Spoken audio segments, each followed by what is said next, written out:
Hello, আসসালামু আলাইকুম প্রিয় দর্শক। ইন্ডিয়া ভিসা প্রত্যাশীদের জন্য আজকে নতুন আরেকটি ভিডিও নিয়ে আসলাম। আজকের এই ভিডিওতে আলোচনা করব যে ইন্ডিয়ার মেডিকেল ভিসা, এন্ট্রি ভিসা এবং ট্যুরিস্ট ভিসা সম্পর্কে বিস্তারিত আজকের এই ভিডিওতে আলোচনা করব। আজকে আপনাদেরকে একটি বিষয় জানাবো যেগুলো হয়তো বা আপনারা অনেকেই জানেন না, আবার অনেকেই অনেক ধরনের ভিডিও দেখে অনেকভাবে অনেক ধরনের মন্তব্য করতেছেন বা অনেক ধরনের চিন্তা ভাবনা নিয়ে আসছেন। আজকের এই ভিডিওটা দেখলে আপনাদের একটা একটা ক্লিয়ার একটা ধারণা আপনাদেরকে আজকের এই ভিডিওর মাধ্যমে তুলে ধরবো।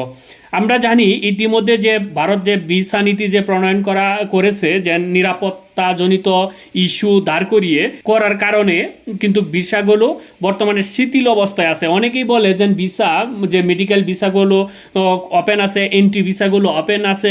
আসলে বাস্তবিক অর্থে সেটা কতটুকু সত্যতা আছে। আর একটা বিষয় হচ্ছে, অনেকেই বলে মার্চ থেকে নাকি ট্যুরিস্ট ভিসা চালু হবে, সেটা কি আসলে কতটা সত্য আছে? আমি বলবো এটা একদম 100% মিথ্যা কথা, এটা কোনো সত্যতা নেই। যে মার্চের থেকে যে ট্যুরিস্ট ভিসা চালু হবে, এটা 100% মিথ্যা কথা। এইটা কিন্তু অনেকেই বলছে কিসের উপর ভিত্তি করে, সেটা আমি বলি যে মিতালি এক্সপ্রেস যে ট্রেনগুলো আছে, সেই ট্রেনগুলোর উপর ভিত্তি করে কিন্তু তারা এই কথা বলছে। এটার কোনো বাস্তব বা কোনো সঠিক কোনো নিউজ নেই যে ইন্ডিয়া ট্যুরিস্ট ভিসা চালু হবে মার্চের থেকে। এটা কোনো নিশ্চয়তা নেই। এমন আছে 2025 সালে নাও হতে পারে।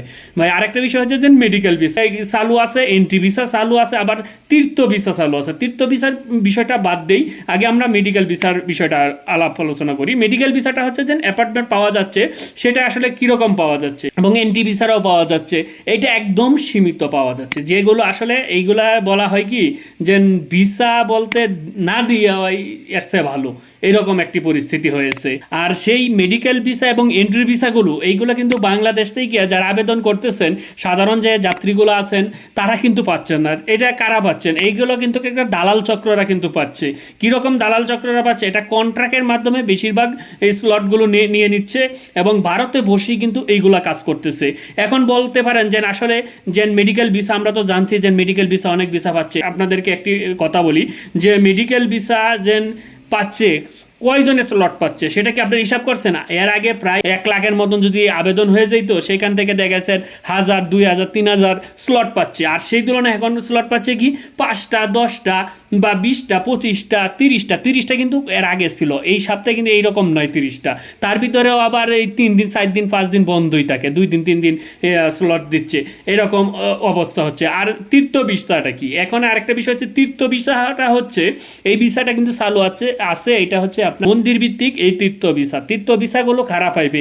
তীর্থ ভিসাগুলো যারা মন্দিরে উপাসনা করার জন্য যায়, যেরকম বাংলাদেশ থেকে কিছু মন্দির আছে নির্দিষ্ট, সেই মন্দিরগুলো ইন্ডিয়াতে তারা উপাসনার জন্য যায়, সেই সবের ব্যক্তিদের জন্য সেই তীর্থ ভিসা কিন্তু একজন ব্যক্তি না, একাধিক ব্যক্তি, 20 জন, 25 জন বা 30 জন একসাথে যায়, সেটার জন্য। সেইটা কিন্তু সাধারণ যারা যাত্রী আছেন তারা কিন্তু পাইবে না। এটা ইন্ডিয়ার থেকে কিন্তু বাংলাদেশে হাই কমিশনারে তারা এইখান থেকে মেল করে, সেই মেলের মাধ্যমে তারা যখন ইনভাইটেশন পাঠায়, তার মাধ্যমে কিন্তু সেই ভিসাটা হয়। এই তীর্থ ভিসা নিয়ে অনেকেই আলাপ আলোচনা করতেছেন, যেন আপনারা অনেকের ভিতরে সংকোচ, যেন আসলে এই ভিসাটা কি, সেটা আশা করি এখন ক্লিয়ার হয়ে গেছেন।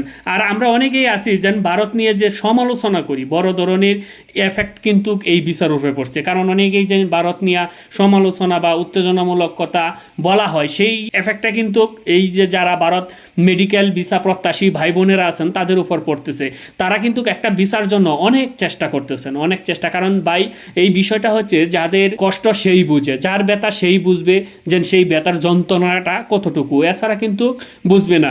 দেখেন, ভারত নিয়ে যারা সমালোচনা করছে, বেশিরভাগই কিন্তু তারা কিন্তু ভারতে যাওয়ার প্রয়োজনও হয় না, তারা কিন্তু সমালোচনা করতেছে। কিন্তু সেই সমালোচনার কারণে, সেই সমালোচনার বলি কিন্তু হচ্ছে যারা মেডিকেল ভিসার জন্য ভারতে যেতে চাচ্ছে, তারা কিন্তু তাদের যে আশা অনুরূপ কাঙ্ক্ষিত ভিসাটা কিন্তু তারা পাচ্ছে না। এইখানেও বড় ধরনের ক্রাইম চলতেছে। দালাল চক্ররা বিভিন্ন কন্ট্রাক্টের মাধ্যমে একটা ভিসা করতে 10,000, 20,000, 30,000, 50,000 টাকাও নিয়ে নিতেছে। এরকমও আমি নিউজ পেয়েছি। তাই বলবো যে ভিসাটা 500-600 টাকার ভিসা 1,000 টাকা খরচ হয় বা 2,000 টাকা খরচ হয়, সেখানে আপনার 20,000, 50,000 টাকা খরচ হয়ে যাচ্ছে। আর ভারত এখন বর্তমানে যেন আমরা বলতেছি যে মেডিকেল ভিসা, এনটি ভিসা, এই ভিসাগুলো যে দিচ্ছে, আসলে ভিসা দিচ্ছে না বলেই চলে, এইগুলোরে ভিসা দেওয়া বলে না। যে আমরা যদি একটা সপ্তাহে প্রতিদিন 4টা-5টা স্লট পান, তাহলে এটা কি ভিসা দেওয়া বলে? এটা কোনো ভিসা দেওয়া বলে, এটা একটা ভাই একটা হাস্যকর বিষয়।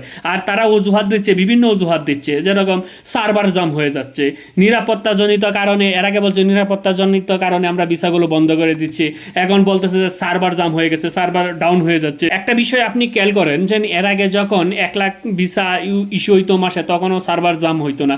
যদি প্রতিদিন 2000, 3000, 1500, 1000 স্লট দিত, তখনও সার্ভার জাম হইতো না। আর এখন 5টা, 6টা, 10টা, 20টা স্লট দিতেই সার্ভার ডাউন হয়ে যায়। এটা কীরকম বিষয় বুঝেন না? এটা হচ্ছে একটা মানে মস্কারা করতেছে, মস্কারা, আর কিছু না। তবে মস্কারা ঠিক হয়ে যাবে। আরেকটা বিষয় হচ্ছে যে চীনের অনুদানে বা চীনের তত্ত্বাবধানে কিন্তু বাংলাদেশের একটা চীনা হাসপাতালগুলার প্রকল্প হাতে নিয়েছে বর্তমান সরকার।